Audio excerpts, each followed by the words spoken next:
Deixa eu explicar algo orgânico, que muitos de nós vivemos. Nós temos 3 centrais de produção de hormônios dentro de nós. Nós temos a pineal no cérebro, nós temos a suprarrenal em cima dos rins, e nós temos nos homens as gônadas, nos testículos, e na mulher os ovários. Então, esses 3 órgãos, eles produzem químicas, os hormônios que nós temos. A suprarrenal, que fica em cima dos 2 rins, ela produz a adrenalina, que é a química da ansiedade. Então, ela dispara e começa em 30 segundos, libera adrenalina no nosso organismo. A adrenalina, como eu disse, ela é uma química de ansiedade, ela é uma química de estado de alerta. Então, digamos que eu tenha medo de cachorro, e aí eu ouço um cachorro ali, ou eu vejo um cachorro ali. Em 30 segundos, suprarrenal ativou, produziu adrenalina, a adrenalina cai no intestino. Eu posso fazer uma diarreia em 1 minuto. Dependendo da quantia de adrenalina que é liberado, ela entra no intestino. Gente, o que eu estou falando é espiritual. Parece estranho eu falar isso do púlpito de uma igreja, mas é espiritual porque é a realidade nossa do dia a dia.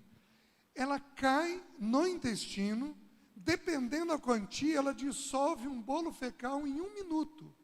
Quantos aqui já tiveram uma diarreia inesperada?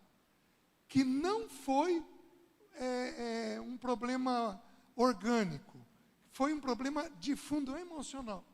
É a suprarrenal que funcionou. Só que ela também, como ela vai parar no músculo, a adrenalina, já vou explicar isso, ela pode parar no canal do reto e você constipar. Não sei quantas vezes eu parei em hospital constipado. O músculo tranca e você não consegue evacuar. Você pode passar assim por dias a fio e gerar um incômodo monstruoso no teu intestino. Alguém aqui já teve essa experiência? Olha lá, os irmãos admitindo. Então, o que é isso? Isso é adrenalina. O alvo da adrenalina é o músculo. Porque como eu tenho medo do cachorro, então o músculo tem que estar pronto para eu subir num lugar alto que o cachorro não vai alcançar. Então, ela vai parar no músculo. Parando no músculo, ela começa a exercer dor muscular. Trapézio. Quem aqui tem dor no trapézio? Aqui. Isso daqui é o quê? A adrenalina. Quem aqui faz apertamento? Quem aqui faz bruxismo, ranger? ATM, dor de cabeça, enxaqueca? Tudo isso é adrenalina. Por quê? Aí é importante você entender. A suprarrenal, ela está localizada num sistema do nosso funcionamento, onde ela manda no órgão. Ela tem vontade própria. Então aqui, ó, eu estou mandando minha mão levantar. O cérebro está fazendo isso. Na suprarrenal, a suprarrenal é quem decide a hora dela funcionar. Mas existe uma regra para ela funcionar. A suprarrenal só funciona quando você se sente ameaçado. Teve o pensamento da ameaça, suprarrenal começa a liberar. E se tem alguém que tem pensamento de ameaça, é empresário brasileiro. Ou eu estou errado? Gente, o que seria da minha vida profissional sem o governo? Minha vida profissional avança à medida que o governo complica. Vocês estão entendendo? Porque da angústia, da ansiedade, da depressão, é uma coisa impressionante. Então, você se sentiu ameaçado, começa a ter um processo químico dentro de você. E queridos, a Bíblia diz que nós somos um corpo, uma alma e um espírito. Para cada um desses elementos, nós temos que usar os recursos que a Bíblia nos apresenta.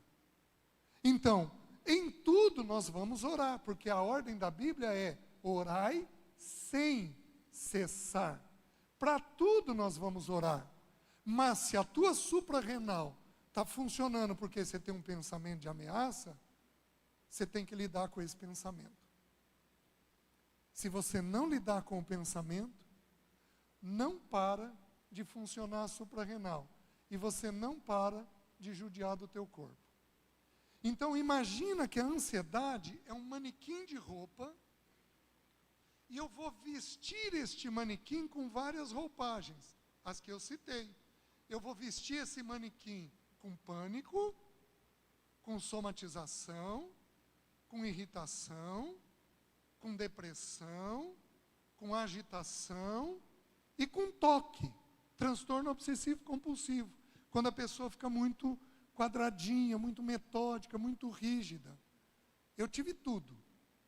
Você não vai achar psicólogo mais descompensado do que eu. Parece que o Senhor me elegeu para ter tudo para entender como é que funciona. Vocês estão entendendo? E aí poder ter, à medida que eu me cuido, ter autoridade para poder falar com os irmãos. Porque aí, quem ensinou essas coisas que eu estou ensinando para os irmãos, não foi a faculdade. Foram as Escrituras. Né? E o caminho de sair. Pois bem, falei uma coisa. Preciso falar uma segunda e uma terceira antes de abrir o texto. A segunda coisa. Nós temos um corpo, uma alma e um espírito. O nosso espírito é a parte que toca a Deus. Então, é uma parte imaterial onde nós não tocamos. Então, se você sair daqui esta noite, edificado com alguma coisa que foi falada, quem recebeu essa edificação foi o teu espírito. Porque é pelo espírito que nós mantemos comunhão com Deus. Então, é o nosso espírito que recebe todas as informações de Deus. Uma vez que ele recebe, ele leva para a nossa alma. O que é a nossa alma? Ou a nossa psique? Queridos, a palavra psique está nas Escrituras em muitos textos. Talvez eu devesse ter aberto a quantia de texto para dizer para vocês com exatidão. Mas ela está em muitos textos. O que é psique? Então, o que é a psique do Rangel? O que é a alma do Rangel? É uma coisa simples. O Rangel é o que ele pensa, o que ele sente e o que ele faz. São os três elementos da alma do Rangel: pensamento, emoção e vontade. Então vamos exercitar. Faz um gesto comigo. Pensamento, emoção e vontade.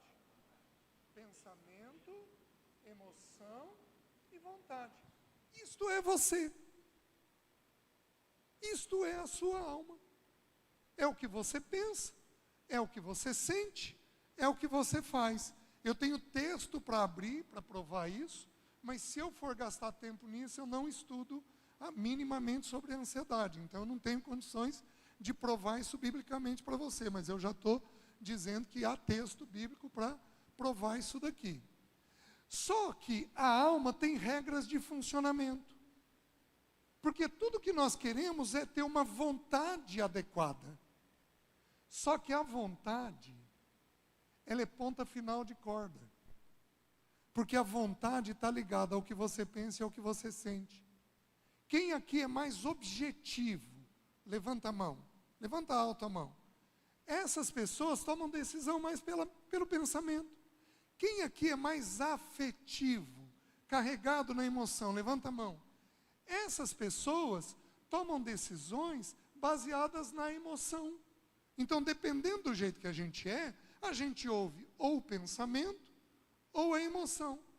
Só que existe uma regra de funcionamento nisso daqui. Qual que é?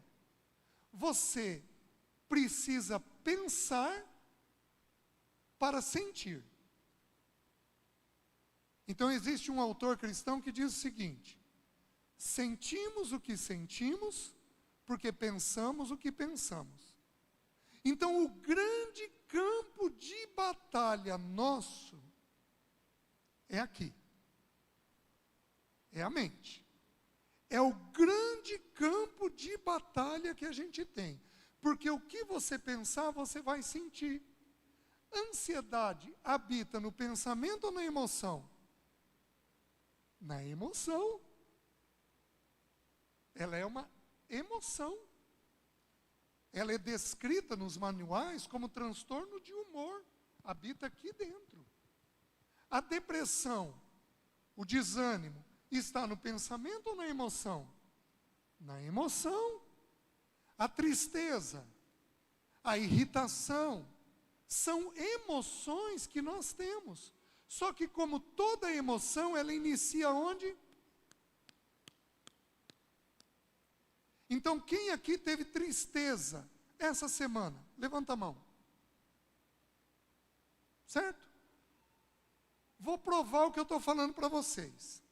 Toda emoção inicia com um pensamento. A emoção, o pensamento da tristeza é perda. Vou fazer uma enquete. Dá licença. Irmã, posso usar você? Você falou que teve tristeza essa semana, certo? Qual que é seu nome? Taísa. Taísa, por que você teve tristeza? Você consegue falar? No trabalho. Isso. Envolveu o quê? No trabalho. O que teve no trabalho? Você consegue só dizer de forma sem se expor. Nós fazemos negócio, né? Então a gente fica aguardando uma resposta do cliente. Quando ele não é positivo, a gente fica triste. Quando a resposta não é positiva, fica triste. O que ela teve? Perda de um negócio. Pensamento de perda produz emoção da tristeza. Então, todo pensamento que você tem vai ser traduzido em uma emoção. Então, o que acontece com a nossa ansiedade? Nós temos pensamentos que a gente não percebe. Só que uma vez que ele está lá dentro, ele vai ser processado numa emoção. Está fazendo sentido para os irmãos? Eu poderia dar texto bíblico para isso, eu só vou citar. João capítulo 16, versículo 5. Jesus está falando sobre a morte dele.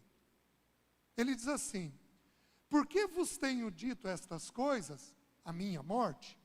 A tristeza, e nenhum de vós me pergunta, para onde vais? Aí olha o versículo 6. Mas, porque eu disse isso, o coração de vocês ficou cheio de tristeza. Então, por que o coração ficou cheio de tristeza? Porque Jesus falou de morte. Falou de morte, a emoção é tristeza. Faz sentido?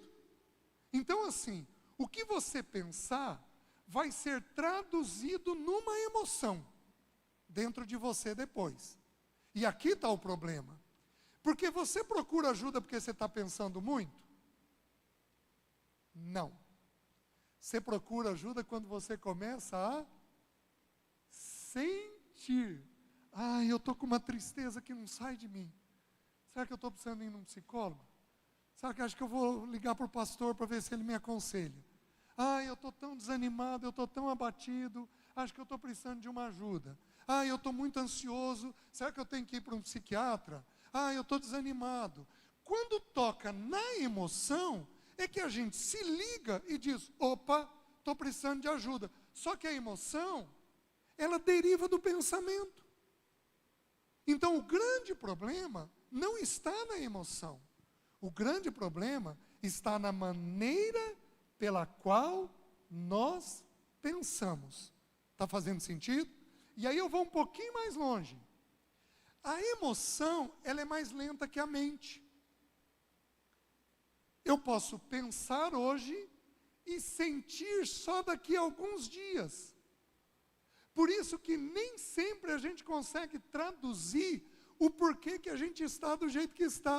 Gente, mas eu acordei bem, está tudo bem, eu já exercitei, tomei meu café, está tudo em ordem. Por que eu acordei e essa tristeza me tomou? Não é possível, o que houve? O pensamento entrou alguns dias antes. Então, o Charles Spurgeon, ele tem uma frase que diz o seguinte: a distância do céu e do inferno é de 1 palmo.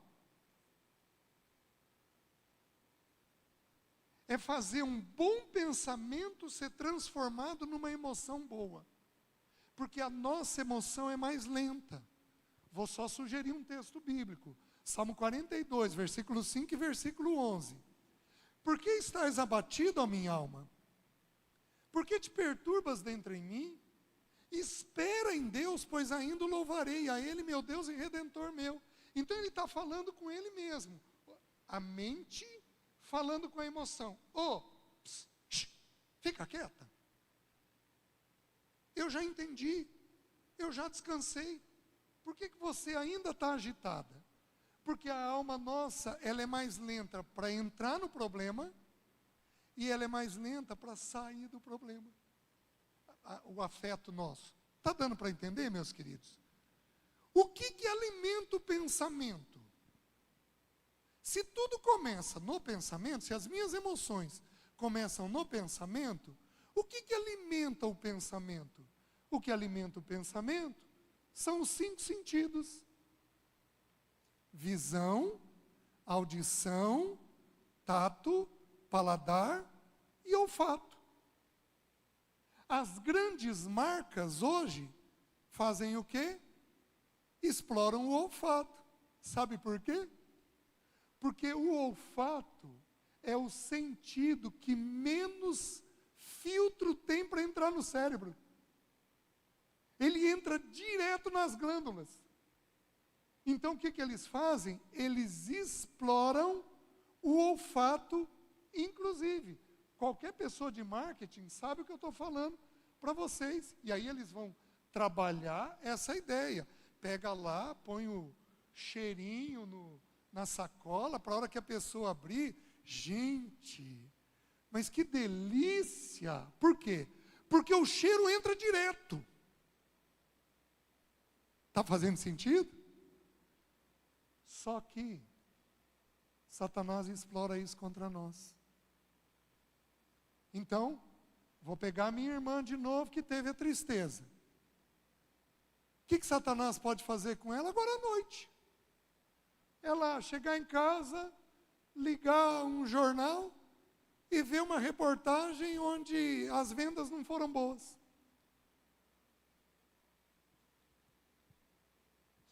Um dardo inflamado na mente dela. Porque Satanás sabe que ela tem essa tendência. Então você precisa entender uma coisa.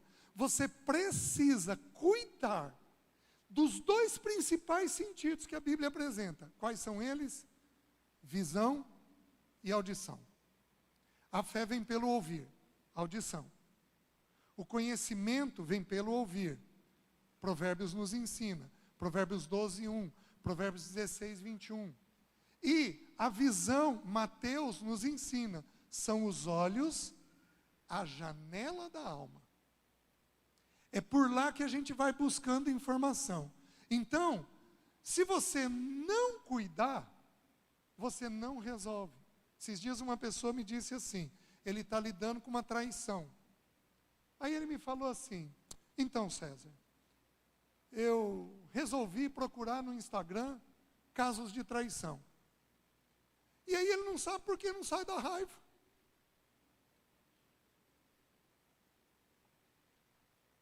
Eu virei para ele e falei, filho, você vai ficar comigo mais tempo do que você precisa. Então vamos resolver? Você vai desinstalar hoje. Hoje você vai desinstalar. E você vai passar pelo menos 1 mês sem. para limpar a tua cabeça.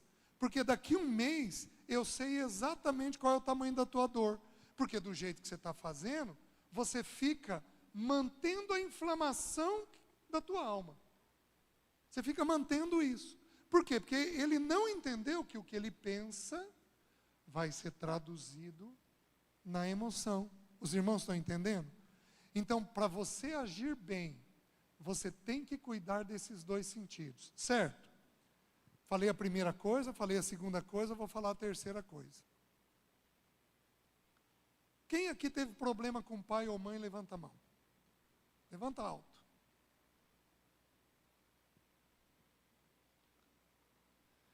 O que acontece? O que tira a nossa ansiedade é a paternidade de Deus. Querido, nós somos como aquela criança que vai fazer uma viagem longa de carro, que sentou no banco de trás, o pai começou a dirigir, e quando chegou no posto policial ali de Marialva, o pai já chegou? Nós somos de uma inquietação única. Dali 5 minutos, ô pai, quero fazer xixi. O pai já chegou? O pai sabe onde está nos levando.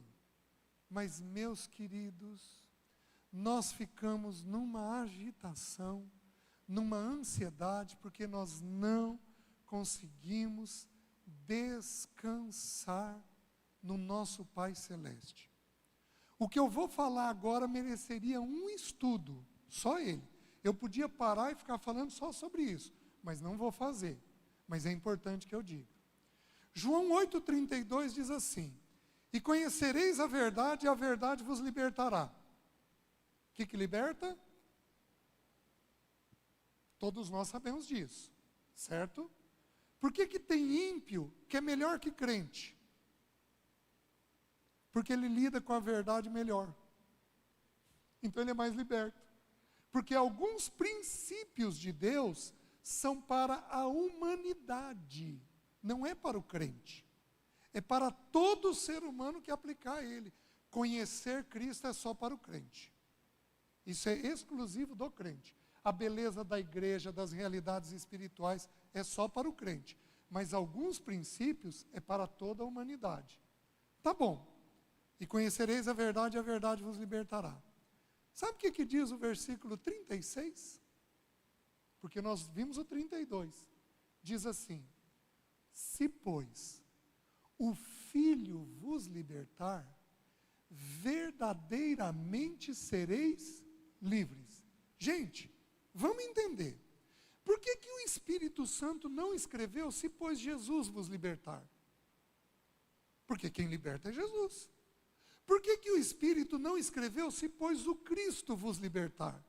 Por que o Espírito não escreveu se, pois, Jesus Cristo vos libertar? Por que aprouve ao Espírito de Deus escrever se, pois, o Filho vos libertar? Porque o que liberta o Rangel é quando ele se vê na condição de filho de Deus. Toda vez que você se sentir oprimido, pesado, preocupado, tenso, ansioso, é porque naquela área você não se viu ainda como filho de Deus. Está fazendo sentido para os irmãos? Nós não temos noção, meus queridos, nós não temos noção da seriedade do tema da filiação. Vou te dar 2 provas bíblicas. A voz do Pai veio para o Filho em 2 ocasiões. 3, na verdade, mas 2 que foram ouvidas por todo mundo. A primeira foi no batismo dele de arrependimento. A voz dele, do Pai, veio e disse o quê? Este é meu Filho amado, em quem tenho todo o meu prazer. A seguir, o Espírito Santo tomou e levou ao deserto para ser tentado pelo diabo. E o diabo tentou em 3 coisas: transformar pedras em pães, pular do alto do pináculo e ser reconhecido como Messias, e prostrado adorar a Satanás. Mas das 3 ocasiões, 2 começam de que jeito? Se és diabo sabe que se ele te manter longe da paternidade de Deus, você é escravo das suas emoções. Ele sabe disso. Então ele não quer que este tema da filiação seja levantado no nosso meio. Ele não quer, porque ele sabe que é o que mantém a gente escravizado. Meus queridos, eu tinha 11 anos de idade, assistindo o Fantástico é perito nisso. Apareceu uma reportagem de um cantor ou ator, Sérgio Cardoso, que tinha sido enterrado vivo. Quem se lembra disso? Ele era um ator ou um cantor? Um ator. Meus queridos, ele era cataléptico. Sabe o que é catalepsia? As funções vitais ficam tão baixas que não são auscultadas pelo médico. E aí é dado por morto. Hoje a medicina criou protocolo para não enterrar ninguém vivo. O que a medicina faz? Injeta água no ouvido e abre a pupila. Mexeu, está vivo. Não mexeu, pode sepultar. Eu tinha 11 anos de idade. O Fantástico mostrou o túmulo dele com o braço para fora. O Fantástico teve o cuidado de fazer um teatro com um ator deitado num caixão, ouvindo tudo, sem conseguir se movimentar. Gente, você é enterrado vivo. Você é enterrado vivo? Alguém aqui já teve esse medo? Tem duas corajosas ali. Você é enterrado vivo, desenvolvi ansiedade. O que eu fiz? Eu sou muito prático. O que eu fiz? Aos 11 anos de idade, pus a mão no pomo de Adão.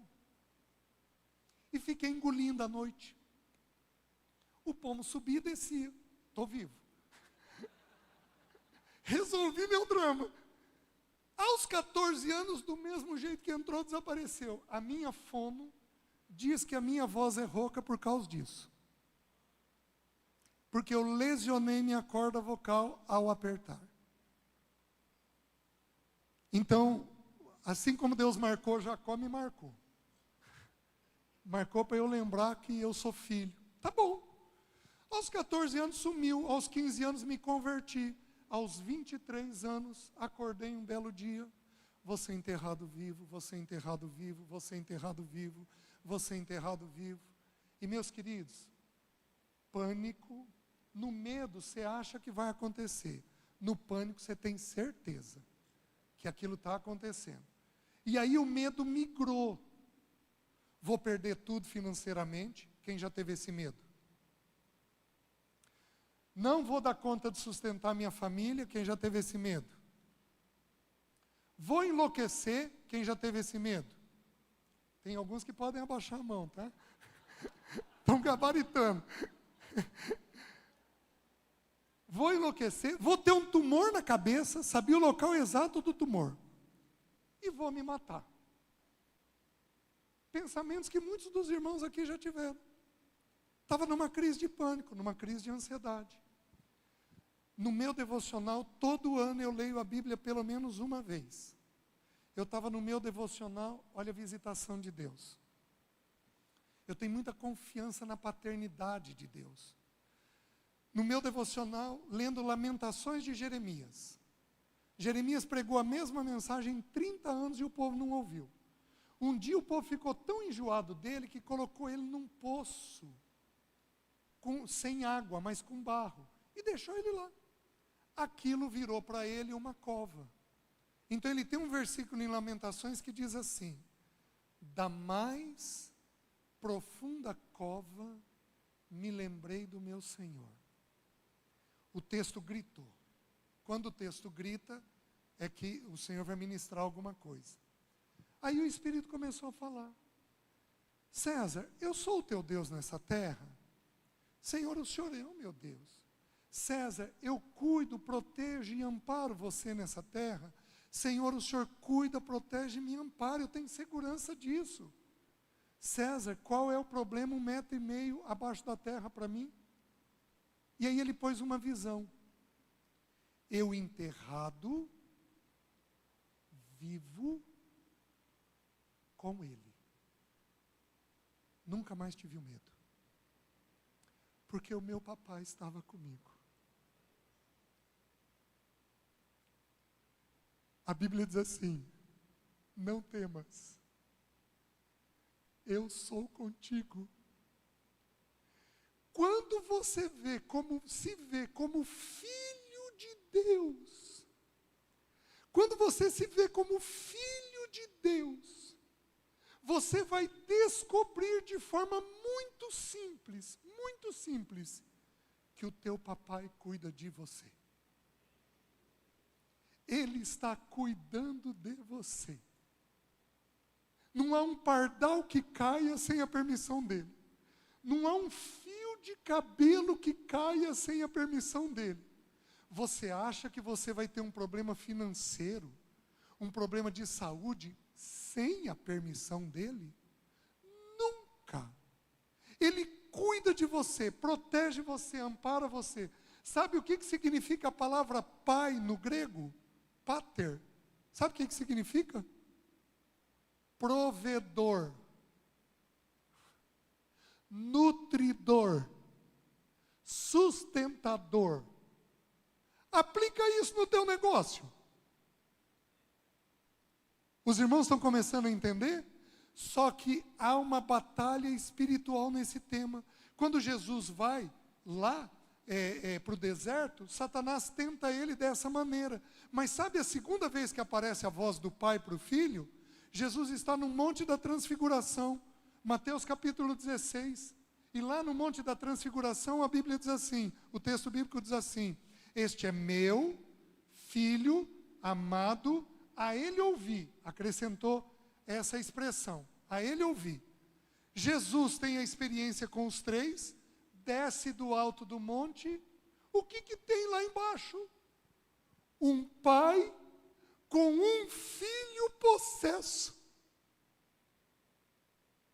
A filiação sendo questionada. Sabe o que Jesus responde para esse pai? Lucas diz essa expressão: traze-me teu filho. Meus queridos, nós temos que aprender a ir para o nosso pai como um filho. Vai para o seu pai. Os irmãos estão conseguindo entender? Porque isto é o que vai dissipar toda a nossa ansiedade. Quando você se vê naquela área, porque tem áreas que você tem muita segurança, mas vai existir uma outra área em que você não tem segurança. Nesta área, você precisa de consagração. Você precisa se ver como filho dele. Está fazendo sentido? Você quer ver uma coisa que é própria da ansiedade? Quantos aqui têm medo de alguma coisa? Levanta a mão alto. Você quer ver o tamanho do nó? Olha o que a Bíblia diz. 1 João 4,18. No amor não existe medo. Antes, o perfeito amor lança fora o medo. Nenhum de nós consegue sentir o perfeito amor em tudo. Nós vamos ter uma área ou outra que nós vamos ter medo. Olha o que a Bíblia diz. Ora, o medo produz tormento. Logo, aquele que teme não é aperfeiçoado no amor. Enquanto Satanás, ou a tua própria carne, te mantém com medo, você não consegue amar sua esposa, seus filhos e seu marido. Ora, o medo produz tormento. Logo, aquele que teme não é aperfeiçoado no amor. Está fazendo sentido, meus irmãos?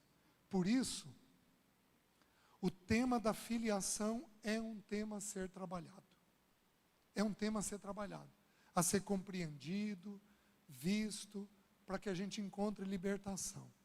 Pois bem, deixa eu abrir o primeiro texto. Eu tenho 9 minutos. Vamos lá, Mateus capítulo 6. Mas não dava para eu falar o que eu tenho que falar sem essa introdução. Mateus capítulo 6. Versículo 24. Ninguém pode servir a dois senhores, porque ou há de aborrecer-se de um e amar ao outro, ou se devotará a um e desprezará o outro. Não podeis servir a Deus e às riquezas. Presta atenção. Os irmãos, em particular, lidam com dinheiro. E o tema do dinheiro tem que ser um tema bem resolvido. Porque se ele for mal resolvido, ele gera ansiedade. Simples assim. É o versículo anterior ao principal texto de ansiedade. Vocês estão me entendendo? Então, esse tema tem que ser bem entendido. Vocês sabem quantos versículos na Bíblia tem sobre dinheiro? Cerca de 1/4 da Bíblia. A Bíblia tem 205 versículos sobre fé, que é o tema central dela, 208 sobre salvação, e a Bíblia tem 2085 versículos sobre dinheiro. Por que que a Bíblia fala tanto de dinheiro? Porque o dinheiro é um senhor. E a palavra senhor usada aí para mamon é a mesma palavra senhor usada para Deus, aquele a quem todas as coisas e todas as pessoas pertencem. Querido, vem aqui um pouquinho.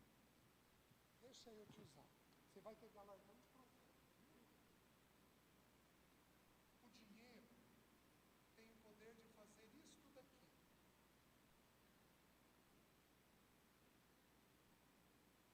Ele é um senhor. Ele leva você para onde ele quiser. A única coisa que ele não faz é isso daqui. Levar para o ar. Então ele tem o poder de mando na sua mente. Obrigado, querido. Qual que é seu nome? Gustavo, obrigado, viu? O dinheiro tem este poder. Então, para Deus falar de ansiedade, nós teríamos que estudar o tema do dinheiro. Só que o tema do dinheiro são umas 15 horas. Para você vasculhar bem os textos. E estudar exaustivamente os temas. Talvez aí em 9 horas dê para dar. É um encontro de um fim de semana. Para falar só sobre esse tema. Vejam o que diz no 26, no 25.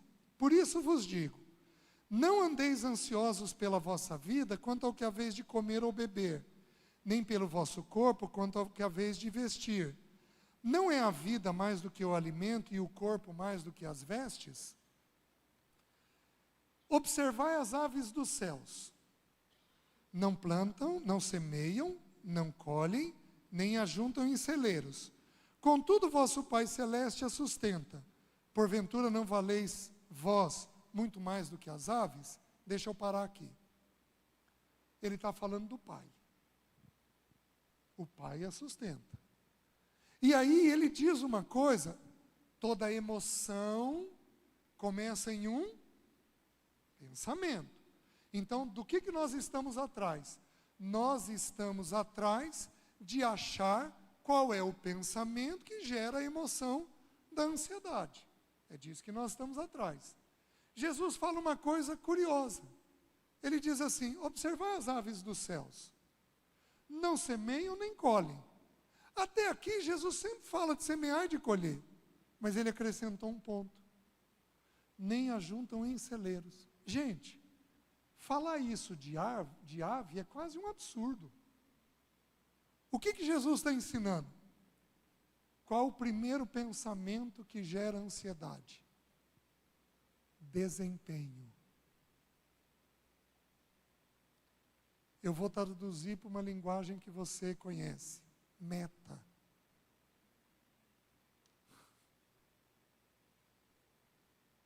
Desempenho. Quem aqui tem hábito de se comparar? Levanta a mão. Quem aqui é competitivo? Levanta a mão. Quem aqui é rígido? Levanta a mão. Quem aqui é crítico? Levanta a mão. São todos pensamentos do desempenho. Alguns anos atrás, muitos anos atrás, era inverno e eu estava nadando para exercitar. para baixar a minha pressão. E eu fui nadar. Só estava eu na piscina e o professor fora. Ninguém mais tinha ido. Estava um frio lascado aquele dia. E eu lá. De repente o professor grita para mim: César, com quem você está competindo? Por que você está tão tenso nadando? O pior é que ele acertou. Eu gosto de número. Então eu comecei. Com quantas braçadas eu faço uma piscina? Se eu melhorar as braçadas, eu melhoro o número de piscinas, eu vou produzir mais, eu vou render mais. Desempenho. Comparação, competição, crítica, rigidez. Então, o primeiro pensamento, quem aqui é bom de tarefa, é bom de serviço? Levanta a mão. Meus queridos, está aí gente que vai ser boa de desempenho. Isso vai fazer o quê? Produzir ansiedade. Porque é o primeiro pensamento que gera ansiedade. Presta atenção. O texto bíblico, no versículo 30, vai dizer assim: buscai, pois, em primeiro lugar o seu reino e a sua justiça, e todas as demais coisas vos serão acrescentadas. Busque diariamente o seu Pai Celeste, porque quem é o provedor, o nutridor e o sustentador é Ele, não é o seu braço. Quem traz o negócio é Ele, não é a sua estratégia. Ele vai te dar pensamentos, Ele vai te dar estratégias, mas Ele vai fazer isso de forma leve, de forma suave, sem a tensão do desempenho. O resultado é um problema de Deus. Por que você tem o tamanho que tem? Por que o outro irmão é mais alto? Por que o outro é mais baixo? Por que você acha que é desse jeito? Olha o que Paulo falou em 1 Coríntios, que era uma igreja extremamente infantil. Ele diz assim: um planta, outro rega, mas o crescimento vem de Deus. Crescimento não é problema nosso. Crescimento é problema de Deus. Nosso papel é buscá-lo diariamente. Levantarmos, sermos trabalhadores, ouvirmos a voz dele, porque ele vai nos dar as estratégias. Lembra Jacó querendo ser roubado por Labão? Lembra? O Espírito falou com ele: põe as varas desse jeito, tira as varas. Deus falou com ele sobre a estratégia para torná-lo rico. Estratégia vem de Deus, crescimento vem de Deus, ocasião vem de Deus. O teu papel é ser filho de Deus. Prover, nutrir, sustentar é papel dele. Está fazendo sentido, meus irmãos? Então, o desempenho, entrou desempenho. Então, vou pegar de novo a minha irmã, que teve tristeza. Amanhã ela abre o celular, o comércio está em baixa. Pronto. Mais um dia de tristeza, que pode ser amanhã, ou pode ser daqui uma semana. Vai depender do jeito que descer na emoção dela. Então, sempre tem um pensamento gerando as emoções. Está fazendo sentido? E aqui Jesus falou uma coisa no versículo 25, que é muito interessante. Jesus disse assim: não andeis ansiosos. O Senhor não condenou a ansiedade. Porque a ansiedade, meus queridos, é próprio de um mundo caído num corpo caído. Então, vou dar um exemplo para vocês. Eu estou no carro com a minha filha. E alguém bate o carro em mim. E ela está toda ensanguentada e gemendo. Eu estou vendo o osso do braço para fora. E eu, de olhar aquela situação, eu fico taquicárdico. Estou numa crise de ansiedade. O Senhor me condena? Não. É uma crise pontual, porque eu estou vendo uma tragédia. O que ele condena é o andar ansioso. Digamos que toda vez que eu fosse entrar no carro, aí Jéssica, Deus nos livre. E se eu bater o carro? E se alguém bater? E se você se machucar? E se você quebrar o braço? Se você começar a andar ansioso, aí constitui pecado. Fez a diferença? Então o Senhor não condena um ou outro momento de ansiedade. Ele condena o andar ansioso. O que mais o texto diz? Aí ele diz assim, versículo 27. Qual de vós, por ansioso que esteja, pode acrescentar um côvado ao curso de sua vida? Quem aqui tem medo de doença ou morte? Levanta a mão. Nossa, mas a água da IPR é boa demais. São poucos os irmãos que têm medo de doença ou de morte? Ou de você ou de alguém, quem tem isso? Isso, acho que vocês me entenderam. Meus queridos, por que Jesus não falou sobre a ansiedade ligada à morte? Porque nós nascemos com prazo de validade. Salmos, quando a gente estuda o tema da morte, que é um tema vasto nas Escrituras, quando você estuda o tema da morte, o Salmo 139, versículo 16 diz assim: Tu me vistes a substância ainda informe no ventre de minha mãe. E no teu livro foram escritos todos os meus dias, cada um deles escrito e determinado, quando nenhum deles havia ainda. Nós nascemos com um número de dias contados. Nós não morremos de doença, de tropeção, de acidente, de câncer. Nós morremos de uma única coisa: do dia que ele escreveu. Por isso ele diz: quem de vós pode acrescentar um côvado, ponta do cotovelo à ponta do dedo médio, 47 centímetros, meio metro. Quem de vós pode acrescentar um passo ao curso de sua vida? Porque nós nascemos com ele tendo definido o nosso tempo de existência. Que descanso que isso dá para nós. Aí ele avança e diz assim: e por que andais ansiosos quanto ao vestuário? Considerai como crescem os lírios do campo. Eles não trabalham, nem fiam. Eu, contudo, vos afirmo que nem Salomão, em toda a sua glória, se vestiu como qualquer um deles. Querido, a gente quer cuidar da roupagem. Eu preciso ter esse título, eu preciso ter aquilo, eu preciso encontrar isso, eu preciso alcançar aquilo. Calma. Se o Senhor te der ocasião, amém. Se Ele não te der ocasião, não tem problema. Cresça o crescimento dele.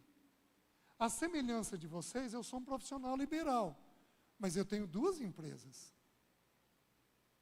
Então, eu também tenho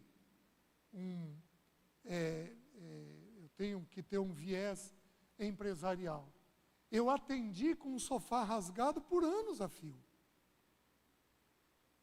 Pedia desculpa. Uma hora eu colocava lá um pano lá, alguma coisa que deixasse elegante. Eu não tinha dinheiro para fazer a mudança do sofá. E aquilo não foi um impedimento em absolutamente nada. Por quê? Porque, como alguém já disse aqui, o irmão já disse, as pessoas procuram pessoas. Elas querem alguém trabalhador e de confiança. Tua palavra tem que valer. Isso atrai. Teu sim tem que ser sim, teu não tem que ser não. Isso atrai. Não adianta ter beleza exterior, não adianta ter coisas exterior. O que vale é aquilo que Deus formou dentro de você. Então, cresça o crescimento de Deus. Tenha muito temor de comprar algo que Ele não tem. Mas tenha muito temor de comprar algo que Ele não tem. Muito temor. Sabe por quê? Porque o maná no deserto tipificava Cristo, mas ele também tipificava o sustento. Eles podiam pegar a porção do dia, na sexta-feira eles podiam pegar para sábado e para domingo, porção dupla, mas se eles pegassem uma porção a mais, o que acontecia? Cheirava mal e dava bicho. Lembra daquele negócio que você fez que não deu certo? Às vezes, você pode ter pego uma porção a mais, que não era para você pegar. Está entendendo? Lembra disso? Então, assim, tenha muito temor de Deus. E aí ele diz, versículo 30, já estou terminando, irmãos. Ora, se Deus veste assim a erva do campo que existe, e amanhã é lançada no forno, quanto mais a vós outros, homens de pequena fé. Portanto, não vos inquieteis dizendo que comeremos, que beberemos, ou com que nos vestiremos, porque os gentios é quem procuram todas estas coisas, pois vosso Pai Celeste sabe que necessitais de todas elas. Buscai, pois, em primeiro lugar o seu reino e a sua justiça, e todas estas coisas vos serão acrescentadas. Aí entra o segundo pensamento. Portanto, não vos inquieteis, versículo 34, não vos inquieteis com o dia de amanhã, pois o amanhã trará os seus cuidados. Basta cada dia o seu próprio mal. Qual é o outro pensamento que gera ansiedade? Futuro. Que mal que você aguenta? O de hoje. Ele diz assim, não vos inquieteis com o dia de amanhã. Ele está me proibindo de planejar o amanhã? Não. Alguém aqui já está pensando na folha do 13º? Alguém aqui está pensando mais do que deve na folha do 13º? Inquietação. Você pode planejar. O que você não pode? Inquietar. Primeira parte. Segunda parte. Pois o amanhã trará os seus cuidados. Então, quando que o cuidado de amanhã vai vir? Amanhã. Então, Deus vai prover tudo o que você precisa. Mas Ele vai prover antecipadamente? Não. Sabe por quê, meu querido? A gente vê isso na história de Israel. Se você crescer muito rapidamente, você põe a segurança em quem? Em você. E você tem que aprender a ser filho. Para você aprender a ser filho, você tem que ver que Ele provê. Por isso, Ele vai te deixar passar situações em que você vai depender da provisão dEle. Então você tem que ensinar ao teu coração esse versículo. Não. Ele vai trazer o cuidado amanhã. É amanhã que Ele vai trazer o cuidado. Vocês estão me entendendo? Aí a última coisa do texto diz o quê? Basta cada dia o seu próprio mal. Então o que você tem que aprender a disciplinar a tua cabeça? Espera, esse mal é de hoje? Eu posso pensar. É mal de amanhã? Não. Não vou pensar. Porque senão você fica ansioso. Amém?